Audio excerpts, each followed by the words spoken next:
하나님 말씀은 에스더 10장 1절에서 3절까지 에스더 마지막입니다. 우리 같이 함께 읽겠습니다.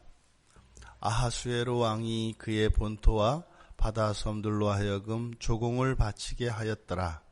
왕의 능력 있는 모든 행적과 모르드게를 높여 존귀하게 한 사적이 메대와 바사 왕들의 일기에 기록되지 아니하였느냐. 유다인 모르드게가 아하수에로 왕의 다음이 되고 유다인 중에 크게 존경받고 그의 허다한 형제에게 사랑을 받고 그의 백성의 이익을 도모하며 그의 모든 종족을 안위하였더라. 아멘.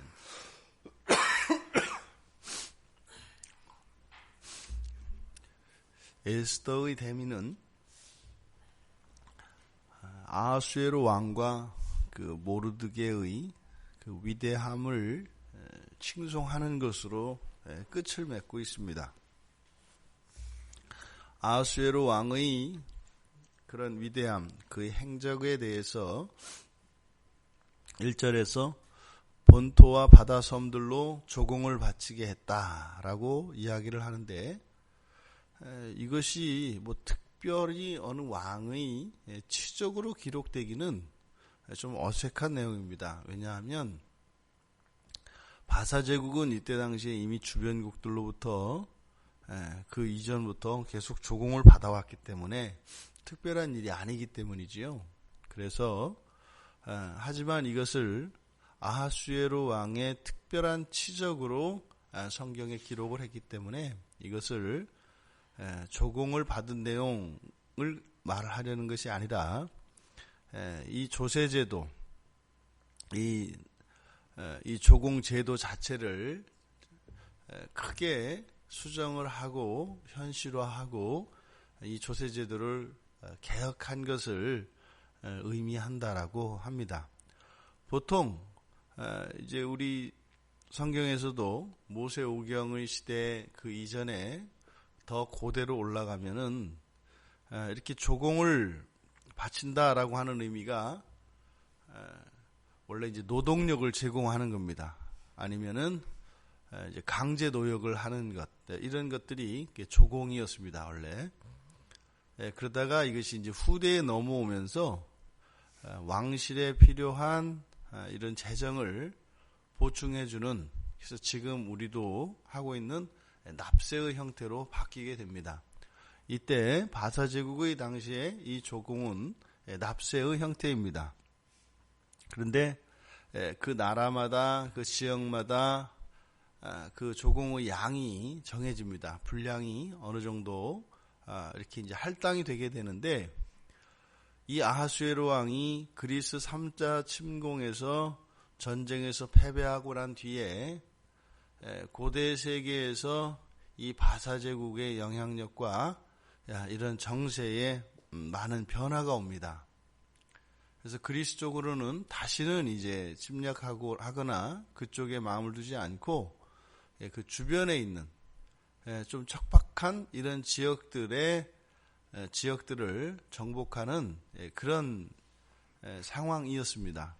그래서 그 이전과 마찬가지로 동일한 그런 조공을 부과할 수 없는 형편이었었기 때문에 그런 것들을 맞추어서 이 조세제도를 개혁한 것, 그것을 여기서 아하수에로 왕의 큰 치적으로 삼고 있습니다. 실제로 이 역대기에 보면은 이 아하수에로 왕이 그리스 침공을 했다가 전쟁에 패배한 이후로는 그렇게 아하수에로 왕의 어떤 치적에 대해서 특별하게 기록된 내용이 없다고 합니다. 어쨌든 이렇게 조세제도를 바꾼 것, 이것을 아하수에로 왕의 치적으로 지금 성경은 기록하고 있는 것입니다. 그러니까 바사 제국과 바사 제국의 속국들, 또 바사 제국의 조공을 바치는 이 모든 나라들에게 영향을 미친 것, 그 조세제도, 이것을 치적으로 삼고 있다는 것. 그리고 나서 이 모르드게의 치적은 물론 이제 아하수에로 왕의 치적과 모르드게의 치적은 다릅니다. 그래서 여기에서도 모르드게의 사적이라고 이야기를 하고 왕의 능력을 행적이라고 이렇게 구별해서 쓰고 있는데요. 모르드게가 이렇게 잘했고 훌륭했고 인정받을 만하고 이것은 결국은 왕으로부터 인정을 받는 겁니다. 하지만 이 모르드게의 위대함을 그런 훌륭한 점을 쭉 기록을 하는데 아하수에로 왕의 다음이 되었다. 이제 뭐 수상이 된 내용이죠. 그리고 유다인 중에서 크게 존경을 받았다. 그리고 그의 허다한 형제에게 사랑을 받았다. 그의 백성의 이익을 도모하였다. 또 그의 모든 종족을 안위하였다. 이것은 사실은 신하로서 특별히 이것이 그렇게 눈에 띄는 치적이라고 할 만한 내용들이 없습니다. 차라리 앞서서 왕을 시해하려고 하였던 그런 음모 사건을 미리 고발을 함으로써 왕의 생명을 구한 것, 이런 것이 훨씬 더 그 신하에게 있어서 큰 공적으로 인정받을 만하다 이 말이죠. 근데 지금 여기에 진술된 내용들을 보면 제국의 수상이 되었다는 내용, 그리고 그 다음에 있는 내용들은 유다인인 모르드게가 자기의 민족, 자기 그 종족의 안위를 지켜낸 것, 이것을 지금 공적이라고 이야기를 하는 겁니다. 그런데 이 공이 왕들의 일기에 기록되었다라는 겁니다.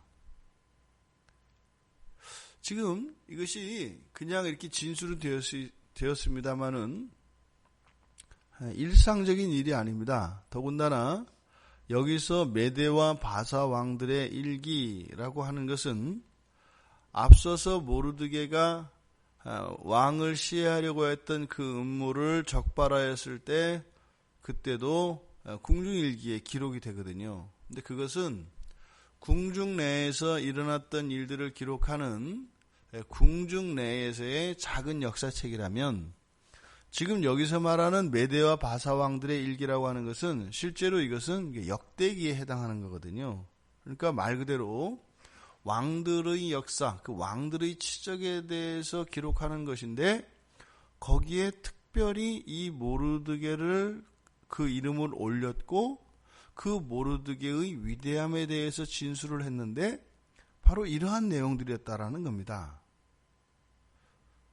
그러니까 지금 아하수에로 왕의 그러한 위대한 행적에 대해서 이야기한 것도 주변 국가들의 납세, 조공에 현실화한 것, 이것을 치적으로 삼고 또 유다인이었던, 그러니까 바사 제국의 입장으로 보았으면은 이민족이었던 모르드게가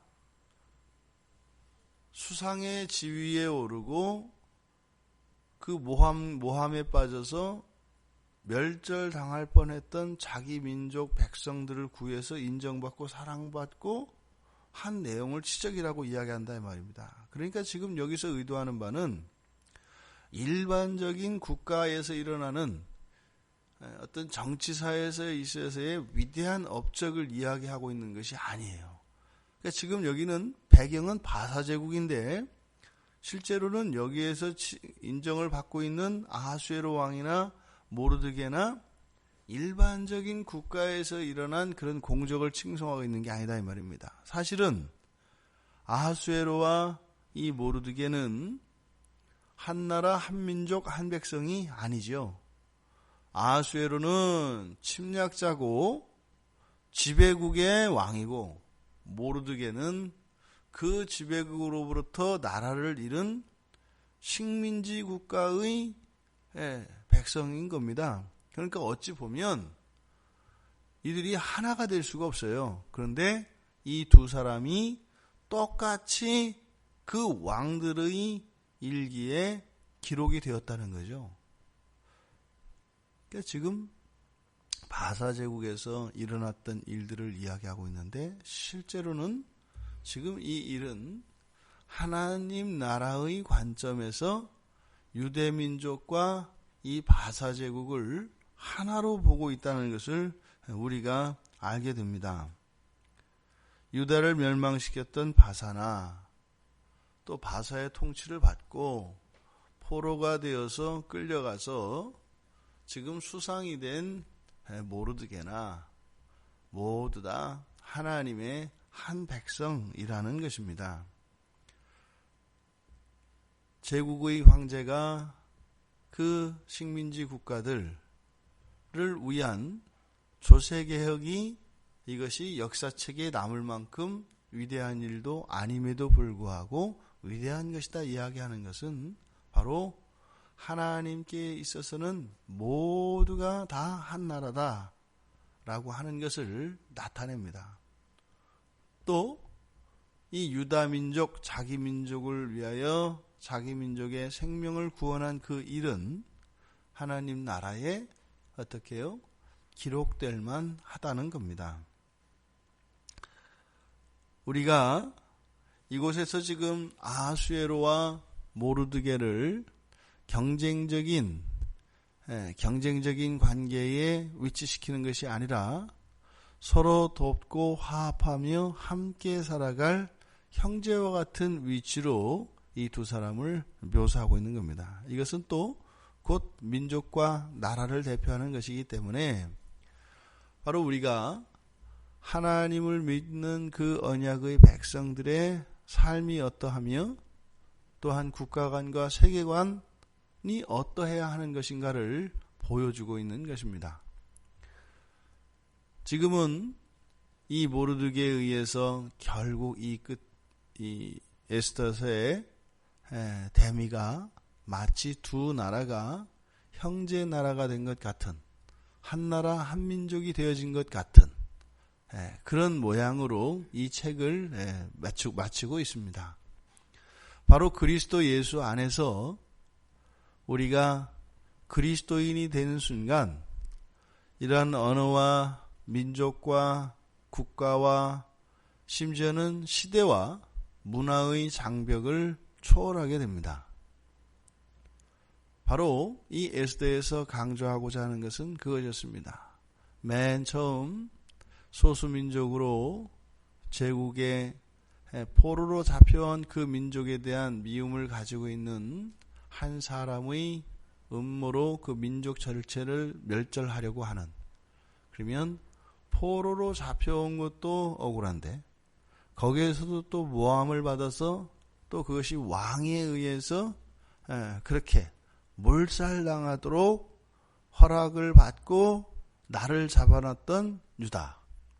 그런데 결국에는 모두가 화해를 하고 마치 한 나라 한 민족이 된 것처럼 끝이 납니다. 이것은 예수 그리스도 오시는 날에 이루어질 하나님 나라의 모습일 것입니다. 그날에 우리들 각자 우리들 속해 있는 우리들의 가정, 우리들의 교회, 우리들의 민족, 우리들의 나라 분명히 구별은 있습니다. 한국은 한국이고 미국은 미국이지요. 각 나라와 각 민족에 속하였던 그 백성들이 자기가 속해 있던 그 작은 규모, 더 나아가 큰 규모를 위한 열심과 수고에 대하여 잘했다라고 인정을 하십니다. 하지만 이 모든 것들은 결국 예수 안에서 한 하나님을 모시고 오직 한 분, 우리 주 예수 그리스도만을 왕으로 인정하는 한 나라가 온 우주 안에 구현될 것이라는 것입니다. 그때는 모든 장벽이 사라지게 됩니다.